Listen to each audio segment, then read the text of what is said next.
Gaskiya ne, na san da yawan ku kun taɓa ganin bidiyon wannan bawan Allah mai suna Kabir Tupac. Shi dai yanzu yana trending matuka a kafafen sada zumunta tintin TikTok. Abin da yake akwai shine a nan, in za ku lura irin yanayi na content nasa, mutane da yawa suna ta bashi shawara akan cututtuka daban-daban kamar irin su asma da dai sauransu. Saboda in za ku lura yana ɗauko ƙura ne na kaman gawayi da kuma ƙura dai ƙura ya ƙura ya shiga ciki kamar da kuke ganin bidiyo ɗin.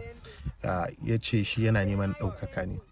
Yana da kyau ka nema ɗaukaka, amma duk ɗaukaka da zai taɓa lafiyar rayuwanka, ya dace ka kula da abin da zai iya maka illa. Bai kamata ko me za ka yi ba saboda ɗaukakan ma irin na TikTok, wanda mun sani da yawa a TikTok ba biyan wani content creator ake ba, ko kuma abin da ya shafi ɗaukaka irin na ɗan arewa. Saboda akwai mutane da yawa a arewa da suka ɗaukaka sosai ta kafafen sada zumunta, da yawansu babu su da wani kuɗi na a zo a gani ko kuma wani rufin asiri.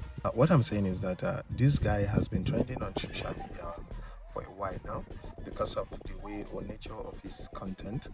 He has been using all manner of dusty material, just like the one you have been seeing now, to make his content, and he has been trending.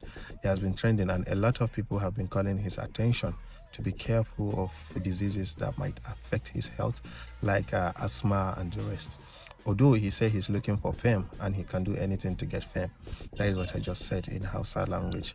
And a lot of people have sparked a lot of concerns, seriously, although his contents are really going viral. That is what I just speak over now in Hausa language. Thank you.